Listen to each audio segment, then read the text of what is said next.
Senhor esteja convosco. Ele está no meio de nós. Proclamação do Evangelho de Jesus Cristo, segundo Lucas. Glória a vós, Senhor. Naquele tempo, os publicanos e pecadores aproximaram-se de Jesus para o escutar. Os fariseus, porém, e os mestres da lei criticavam Jesus. Este homem acolhe os pecadores e faz refeição com eles. Então, Jesus contou-lhes esta parábola. O homem tinha 2 filhos. O filho mais novo disse ao pai: Pai, dai-me a parte da herança que me cabe. E o pai dividiu os bens entre eles. Poucos dias depois, o filho mais novo juntou o que era seu, partiu para um lugar distante e ali esbanjou tudo numa vida desenfreada. Quando tinha gasto tudo o que possuía, houve uma grande fome naquela região e ele começou a passar necessidade. Então, foi pedir trabalho a um homem do lugar que o mandou para o seu campo cuidar dos porcos. O rapaz queria matar a fome com a comida que os porcos comiam, mas nem isso lhe davam. Então, caiu em si e disse: Quantos empregados do meu pai têm pão com fartura, e eu aqui morrendo de fome? Vou-me embora, vou voltar para o meu pai e dizer-lhe: Pai, pequei contra Deus e contra ti. Já não mereço ser chamado teu filho. Trata-me como um dos teus empregados.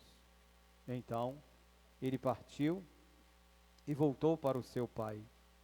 Quando ainda estava longe, seu pai o avistou e sentiu compaixão. Correu-lhe ao encontro, abraçou e cobriu de beijos.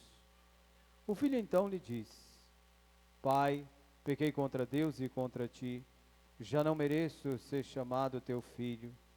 Mas o pai disse aos empregados: Trazei depressa a melhor túnica para vestir meu filho, colocai um anel no seu dedo e sandália nos seus pés. Trazei o novilho gordo e matai-o. Vamos fazer um banquete. Porque este meu filho estava morto e tornou a viver. Estava perdido e foi encontrado. E começaram a festa. O filho mais velho estava no campo. Ao voltar, já perto de casa, ouviu música e barulho de dança.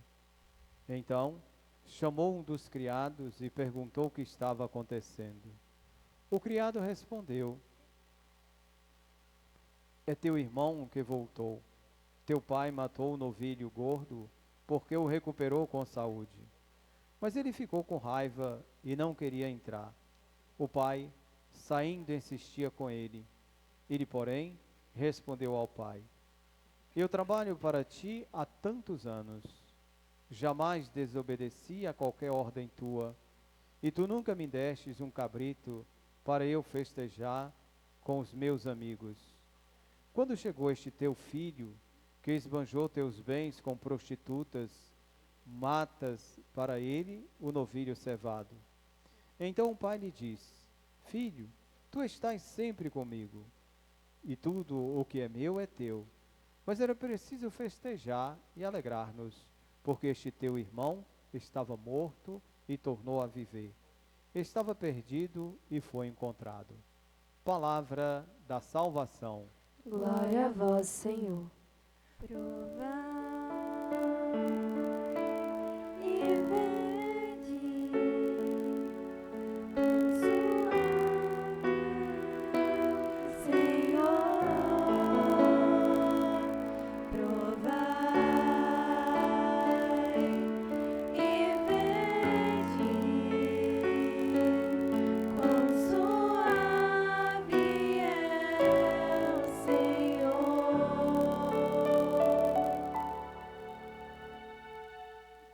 As nossas motivações para o dia de hoje. Nossas orações pelo aniversário de ordenação presbiteral do Padre Valmir, que completou essa semana 41 anos de vida sacerdotal. Também pelo aniversário natalício do Padre Alexandre Márcio Teixeira Ferro, que Deus possa abençoar esses dois irmãos nessa semana. Também a nossa alegria, a recuperação da saúde do Santo Padre, que agora já se encontra em casa, então facilita também a preparação da sua missão, do seu compromisso. E já uma semana da chegada do nosso arcebispo, que Deus possa então o iluminar nesta missão dele aqui em nossas terras. Vamos conversar um pouquinho, nós estamos no 4º domingo da Quaresma, vocês viram que a cor litúrgica mudou, percebi também que alguns de vocês vieram a caráter com a cor litúrgica também, né? Então, hoje, nós somos convidados a entrar neste clima do perdão, da acolhida do Pai. Então, um convite todo especial para vivermos também. E desde já, o agradecimento também às pastorais e movimentos e comunidades que durante esses dias estão vivendo seus retiros, mesmo nós tendo o nosso retiro quaresmal aqui todos os dias, o nosso momento de oração, mas como foi pedido, e esse ano, graças a Deus, vocês assumiram de verdade os retiros das pastorais, movimentos e comunidades. Ainda tem alguns que farão os seus retiros ao longo deste tempo. Se tem alguém interessado em participar dos retiros, é só procurar saber onde acontecerão alguns, para que vocês possam também se engajarem e participarem deste momento, um momento muito bom. Deus abençoe a vocês que entenderam esse ano esta responsabilidade, esta prática do retiro. Vamos começar com o texto da primeira leitura de hoje, do livro de Josué. Josué apresenta, que não sou eu, graças a Deus, é um outro bem mais importante do que eu, que já passou também. Josué apresenta aqui, no texto, a alegria do povo que agora está na terra prometida, está em Canaã. Já não terão mais o maná que Deus mandava todos os dias para que eles pudessem se alimentar. Agora já não precisa mais do maná, agora vão alimentar do seu suor, do seu trabalho. E depois da Páscoa, diz então, que logo após a Páscoa, eles então vão comer dos frutos da terra, frutos da terra prometida, que agora eles vão participar. Isto dá então uma alegria nesta nova terra que Deus deu para eles, para que eles pudessem então tirar do fruto da terra. Segunda leitura de hoje, carta de São Paulo aos Coríntios. Paulo alerta que com Jesus há um novo momento. O velho já passou, participaremos agora de um mundo novo em Cristo. Por isso agora nós somos chamados à reconciliação, reconciliar com Deus, para que realmente sejamos capazes de vencer os pecados, mas não sozinhos, sempre na presença do Senhor. Esta presença que vai então nos iluminando e fortalecendo para este testemunho. E Deus exorta justamente nesse sinal desta presença em que nós devemos nos colocar e dedicar, vencendo os pecados que nos afligem. O Evangelho nós vamos dividir aqui em 4 ou 5 partes, para que a gente possa entender direitinho. O Evangelho começa dizendo o seguinte, que os publicanos e pecadores aproximavam de Jesus para escutar. Aqueles que eram colocados à margem de uma sociedade, estes têm voz e vez com o início do ministério de Jesus. Jesus escuta todos, fala com todos. Não há distinção das pessoas. Jesus dá a oportunidade também para que todos tenham esta possibilidade de escutar e de vivenciar. Jesus nos convida a uma mudança, uma atitude nova. Então apresenta à comunidade esta mudança. Mas em contrapartida tem os fariseus e os mestres da lei. Esses já se acham salvos. Então fazem duras críticas àqueles que se aproximam de Jesus. Vocês vão ver o tempo inteiro esta briga entre os fariseus e os mestres da lei, porque eles não aceitam a forma como Jesus evangeliza. Porque Jesus aproxima o povo, traz o povo que era marginalizado, que estava excluído, para perto, e mostra que o reino de Deus é para todos. Não há esta divisão do reino. Mas existe ainda alguns que acham que têm o direito sobre o reino. E Jesus vem mostrar que não é desta forma. O Pai vem para todos e age no meio de todos. Para então compreenderem um pouco o texto, Jesus apresenta aos fariseus e aos mestres da lei a questão da parábola. Só que nós conhecemos a parábola como a parábola do filho pródigo. É mais simples. E quando a gente olha só para esta realidade do filho pródigo, parece que se torna mais simples. E aí a gente precisa entender. Há um complexo no texto de hoje. Aquilo que eu já dizia com o pessoal hoje pela manhã, em uma das comunidades, que às vezes as pessoas falam assim, olha, eu estou lendo a Bíblia, já passei de tantos livros, já li tantos livros. Olha, ler o livro da Palavra de Deus não é como você está lendo um livro normal. A leitura da Palavra de Deus, você tem que ser capaz de parar um pouquinho e interpretar à luz do Evangelho também esta ligação, fé e vida. Então nós somos chamados a fazer esta ligação e a entender a Palavra de Deus a partir desta realidade. Se não fizermos assim, não adianta, não basta só ler. Nós precisamos ler a Palavra e colocar em prática aquilo que nós estamos lendo. Senão, não resolve nada. Mas vamos lá.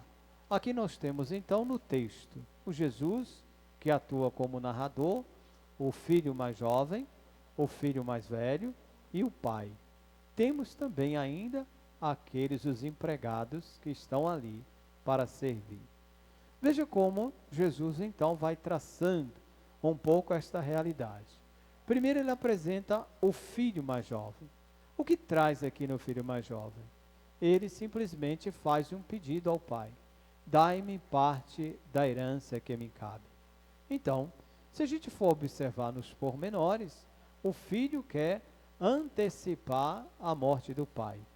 A herança se divide assim. Ou às vezes, quando alguém tem muito dinheiro e os filhos ficam brigando para saber quem vai herdar qualquer coisa, o pai já sabendo, a mãe sabendo das brigas, então divide logo para não ter nenhum problema, né? Aí faz já isto para poder facilitar. Senão, vira um inferno. E vocês sabem muito bem que há irmãos que não se falam justamente por conta de herança. E olha que às vezes nem suaram nada para poder conseguir o que os pais suaram para conseguir, mas querem ter os privilégios. Por isso que alguns ricos que agora, quando já faz o testamento, excluindo todo mundo, né? Os filhos. É bom que ele vá aprender a trabalhar, né? Aprender a cuidar do seu também. Mas aqui nós temos esta situação. Vamos então compreender esses personagens que estão apresentados aqui. Primeiro, o filho mais jovem. O filho mais jovem representa também a nossa juventude, a nossa adolescência e juventude e os primeiros anos dos passos, porque há alguns momentos que nós somos meio afoitos. Queremos fazer as coisas sem medir as consequências. Não nos preocupamos com o que vai acontecer amanhã. Queremos viver o agora. E às vezes o agora pode nos trazer uma consequência não tão agradável. Então é preciso ter um cuidado, ter uma atenção para viver o tempo e o momento a partir da realidade. O filho mais jovem, então, quer de uma certa forma ser livre. Quando pede ao pai, ele pede de uma certa forma a sua liberdade. Quer caminhar, quer viver meio solto. E aí é preciso ter cuidado. Não quer fazer nada, né? Quer só gastar. E há alguns que fazem assim, né? O pai esforça, faz todo o esforço possível para o filho estudar, aí não quer estudar, não quer nada, só quer boa vida, não se preocupa com nada, parece que não tem responsabilidade nenhuma. Então pronto, né? Quer viver solto por aí. E a vida não é assim. Nós não podemos viver soltos por aí, nós temos que ter realmente um objetivo na vida. O filho mais jovem, então, diz ao pai: pega então a parte da herança, veja que o pai não briga, pede a parte da herança e vai em uma vida desenfreada e gasta tudo que tem. E às vezes é assim, a gente precisa ter um cuidado com os passos que nós vamos dando na vida. Todo passo que você dá tem uma consequência. E é preciso então uma maturidade para saber se você está pronto para as consequências dos seus passos. Então é necessário que tenhamos um cuidado e uma atenção justamente pelos passos que vamos dar. O filho mais jovem então vai, gasta os bens que o pai o deu e passa então necessidade. Aqui há algo também especial com relação a este filho mais jovem. Tomou consciência que fez besteira, fez bobagem e agora precisa pensar, ou continua dando cabeçada na vida, sem rumo e sem direção, ou dá uns passos para trás e refaz os passos dados. E o que acontece é justamente isso. Ele resolve então recuar, viu que fez tudo errado.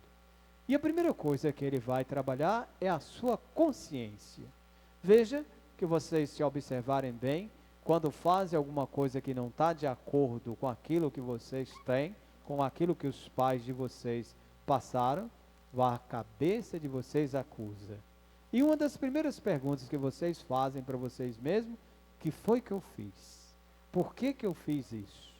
É um primeiro sinal que alguma coisa não está bem com você. Então é preciso avaliar, pensar, repensar os passos dados. O filho mais jovem então repensa um pouco os passos, viu que nem a comida dos porcos era dado a ele. Então, nem essa comida dos porcos, que é o resto do resto da comida das pessoas, ele não tem. Foi para o fundo do poço. E aí você precisa ser resgatado do fundo do poço. E aí você precisa realmente ter um cuidado. E aí a atenção tem que ser redobrada, porque senão você pode entrar nos caminhos mais errados ainda. Já está errado, já está com a vida praticamente acabada, se não tiver cuidado, e a depender de quem você confia a sua vida, você pode estragar mais do que já está estragada. E dependendo muito, cuidado em quem vocês confiam os segredos da vida de vocês. Muita atenção, muito cuidado. É preciso ter uma atenção.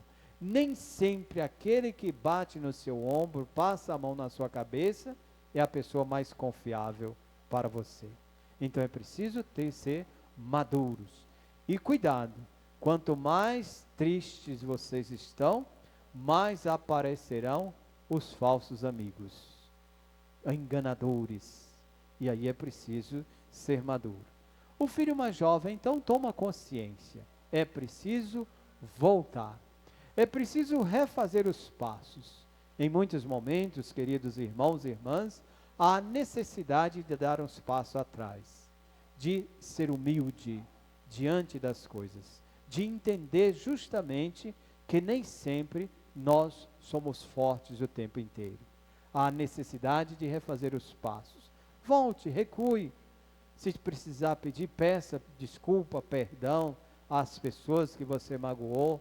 Entenda que assim é a vida, mas com um propósito de mudança.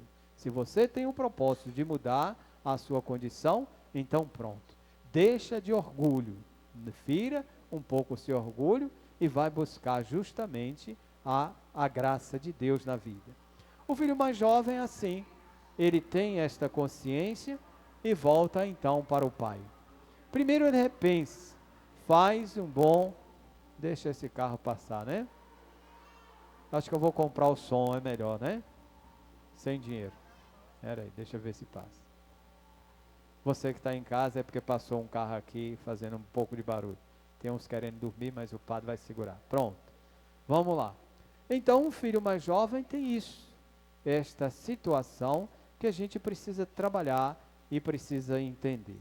Aqui, então, você precisa fazer um bom exame de consciência. Você precisa avaliar. Todas as vezes que você for confessar, você para um pouquinho eu sempre peço, anote os seus pecados para poder facilitar. Então você vai ali aos poucos pensando, o que foi que eu fiz, o que eu posso, qual a direção que eu posso tomar a partir de agora. O filho mais jovem, então, pensa, para e pensa, quantos empregados do meu pai têm pão com fartura? E eu aqui, morrendo de fome. Vou-me embora, vou voltar para o meu pai e dizer, pai, pequei contra Deus e contra ti, já não mereço ser chamado teu filho, trata-me como um empregado. Logicamente que o pai não vai fazer isto, né? Mas é o fundo do poço que o jovem está. E às vezes a gente se encontra assim. Quantas vezes você se encontra ferido, machucado, às vezes desnorteado, sem ninguém para te dar apoio, e você não sabe que direção tomar. Quando você se sentir assim, para com você mesmo, para um pouquinho, não inventa querer dar mais passos não, pensa, analise cada ponto da sua vida, veja onde você pode mudar, onde você errou e como você pode consertar o seu erro. Tudo tem um jeito na vida, tudo tem um jeito na vida, basta você querer. É preciso criar uma maturidade para encontrar o caminho de volta. O filho mais jovem, então, volta. E aqui acontece algo extremamente interessante. Eu vou fazer um espaço aqui do filho e trazer o pai um pouquinho para esta conversa. O que acontece? Diz o texto, então, que o filho veio, quando ainda estava longe, o pai avistou. Aqui tem algo interessante. Aqui alguns de vocês que são pais, que principalmente quem tem filhos já crescidos, alguns de vocês já fizeram ou fazem a experiência de alguns filhos de vocês morarem fora de vocês, né? Fora do espaço da casa. Vocês já viram que a casa cria um vazio. Não é a mesma coisa. Se tem 3, 4, 5 filhos, mesmo que só um esteja fora, o vazio na casa permanece. E vocês ficam o tempo inteiro pensando, como é que está fulano, o que está fazendo, está comendo direitinho, o que a gente precisa fazer? E, na verdade, a cabeça do pai e da mãe fica sempre onde os filhos estão, né? Porque querem saber. Se preocupa para saber se está andando tudo direitinho, se está comendo. Parece um bebezinho, mesmo crescido, mesmo com a sua família, mas parece um bebê que não cresceu ainda e os pais vão cercando de cuidado. E a hora do almoço parece que é pior ainda, né? Parece que cria um vazio grande na mesa, que tem coisas que parece que lembra aquele que já não está mais presente. O filho mais jovem, então, veja a atitude do pai. Uma atitude belíssima do pai. O filho mais jovem, então, o pai viu o filho. Primeira atitude do pai, correr ao encontro. Que coisa boa. O pai de prontidão. Vocês entendam aqui pai e mãe, tá? Não entenda só o pai, não. Mas pai e mãe. Que esta ação é uma ação paterna e materna. Muito mais materna do que paterna. Mas aqui ele trata desta forma. E aqui então há um momento todo especial. O pai corre ao encontro. Algumas coisas interessantes. Antes mesmo do filho abrir a boca para falar qualquer coisa, o pai tem uma ação belíssima. Abraçou. O abraço é um dos gestos mais carinhosos que nós temos. Quantas vezes você precisa de um abraço, de alguém que possa te abraçar? E um abraço que aconchega. O abraço tem esse sentido. O abraço protege, o abraço acarinha, o abraço refaz os passos, muda um pouquinho diante da situação apresentada. O abraço faz isso. O abraço desmonta, né? Às vezes você vem todo duro e o abraço te desmonta. O filho foi desmontado com o abraço. Além do abraço, há algo também extremamente interessante. O pai o beija. O beijo tem esse sentido. O beijo de acolhida, o beijo de referência, o beijo da paz, o beijo que traz de volta este. O pai não abre a boca diante do filho mais jovem. Simplesmente acolhe e entende. O filho mais jovem, então, depois de ser acolhido pelo pai, diz o texto, o pai sentiu compaixão, amor primeiro o filho. Sem esperar escutar, o pai amou. Muitas vezes nós precisamos acolher, mas o que nós fazemos primeiro é criticamos, jogamos pedras nos outros, nos defeitos dos outros. Nós não sabemos acolher. Antes da pessoa dizer os seus problemas, as pedras já estão nas mãos para poder jogar. Desarmem, desarmem, acolha, entenda. Isto que é mais importante. Apontar os defeitos dos outros não ajuda, não interessa. Nós estamos fazendo como os fariseus faziam.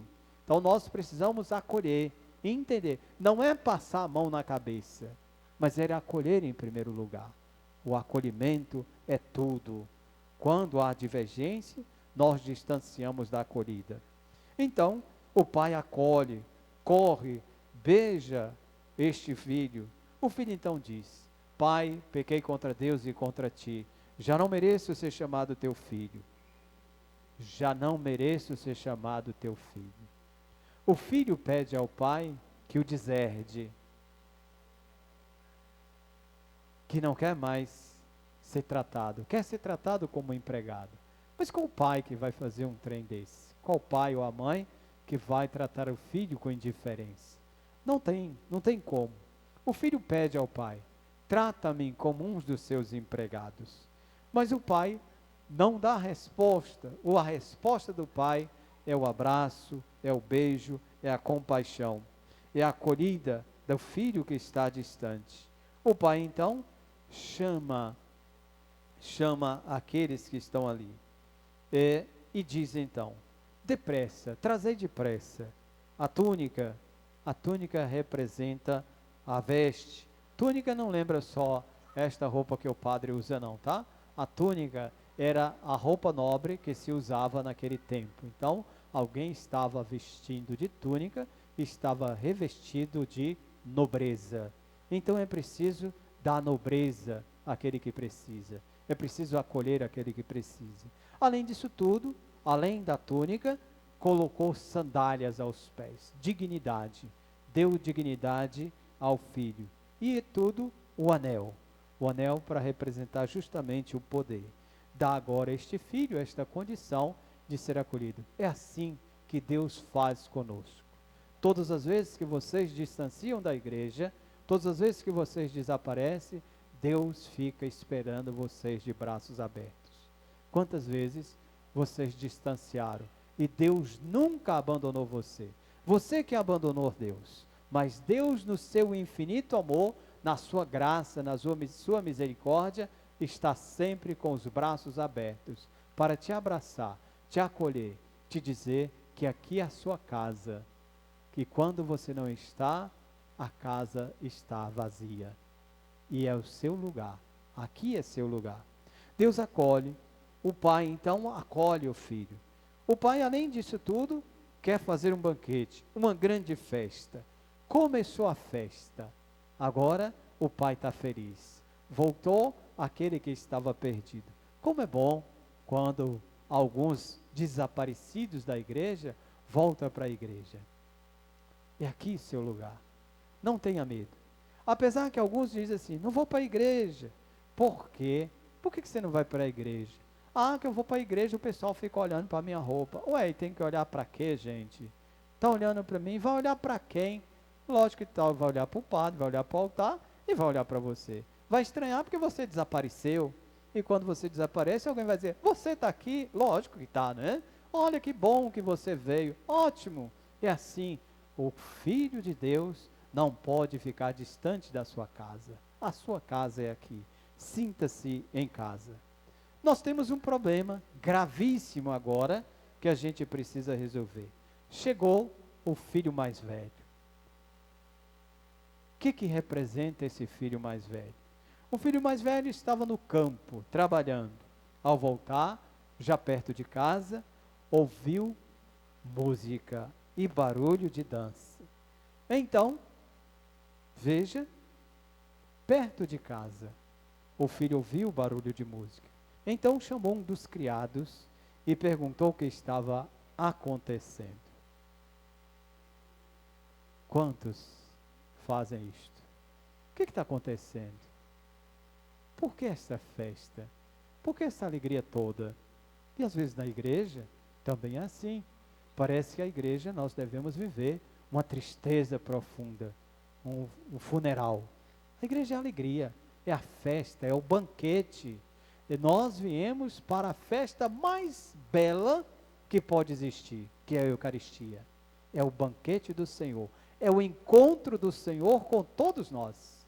É este momento extremamente especial e maravilhoso. O Senhor nos convida para a festa mais importante que nós temos. O filho estranha. Por que desta festa? Perguntou então o que estava acontecendo. O empregado então disse: é teu irmão que voltou. Teu pai matou o novilho gordo, porque o recuperou com saúde. Vem um sentimento terrível. Vocês cuidado. Raiva, inveja, rancor, ciúme, são sentimentos que destroem a alma. São sentimentos que corroem o coração. Uma pessoa ciumenta é capaz de tudo, até de matar. Cuidado com o ciúme. Preste bastante atenção. Cuidado com as pessoas que vão guardando mágoas no coração. Não faça isto. É o pior sentimento que tem. Quem guarda mágoa no coração, quem tem ciúme, vai morrendo aos poucos. Destrói tudo de belo que tem no coração. Cuidado, muita atenção com relação a isto. O filho tem ciúme. Quantos na igreja são ciumentos, invejosos,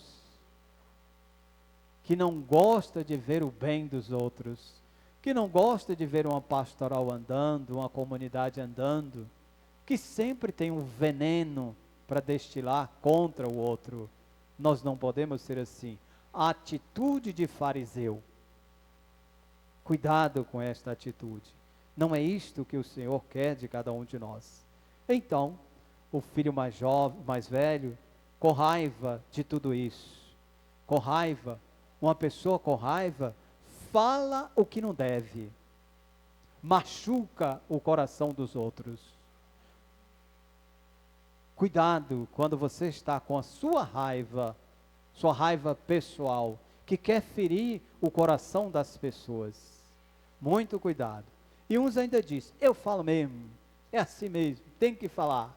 Cuidado, nem tudo deve ser dito. Acima de tudo, respeite o outro, entenda o outro. Você não é dono do outro, é só irmão, não dono. E nós precisamos tomar consciência. O pai, então, o filho cheio de raiva, não queria entrar. Agora nós vamos escutar o pai. O filho, então, o pai saindo, insistiu. Veja, no primeiro filho, o pai corre, abraça, beija, tem compaixão. E neste, o pai não tem uma ação. Veja a arrogância, a prepotência do filho mais velho. O filho mais velho, então, diz ao pai: eu trabalho para ti há tantos anos, jamais desobedeci a qualquer ordem tua, e tu nunca me destes um cabrito para eu festejar com os meus amigos. Arrogância, prepotência, tudo de ruim, guardou tudo no seu coração, destruiu tudo, não entendeu nada. E há muitos que se dizem cristãos católicos, que guarda muitas mágoas no coração, desrespeita o outro, não entende, não compreende de forma alguma. O filho mais velho. Há muitos com a atitude do filho mais velho. Guarda a mágoa no coração. E diante disso tudo, joga, vomita tudo. eu dizia de manhã que parece aqueles sapos quando estão para morrer, que vai inchando, inchando, inchando até, pum, explodir. Há muitos que parecem assim, sapos inchados, prontos para morrer, prontos para estourar. E nós não podemos ter essa atitude de sapos, mas sim de pessoas que cuida, que zela pelo outro, que respeita o outro. Cuidado. Eu digo que nesta paróquia, nesta cidade, acho que não é só o mal dessa cidade, o povo inventa e aumenta. Desrespeita o outro. Não interessa se fez ou não fez. O que interessa é que a minha língua fala mais do que a minha boca. Cuidado. Mágoa, rancor, ódio, preconceito. Nós não devemos agir assim. O filho mais velho, então, diz ao pai, joga tudo no pai. E diz ainda, este teu filho, ele não se considera irmão do outro, não é nada meu, é só o filho do pai, não é meu filho, não é meu irmão, é filho do meu pai. Despreza. Veja que no primeiro momento, o filho mais jovem que quer matar o pai, mas quem mata é o filho mais velho.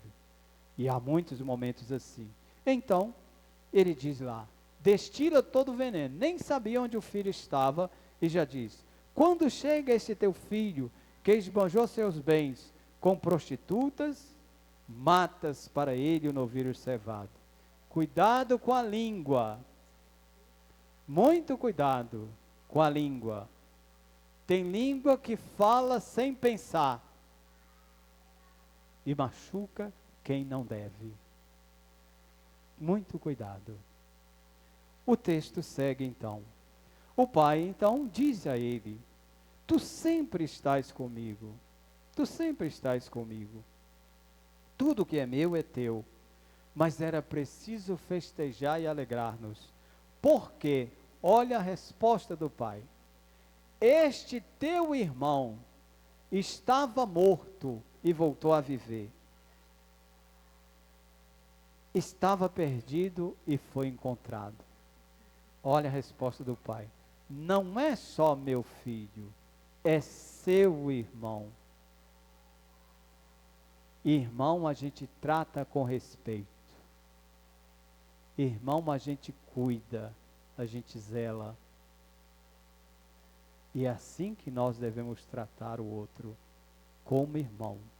Por isso que o mundo anda cheio de ódio, de rancor, de guerras, porque o outro é o inimigo, o outro não é irmão, não se trata como deveria.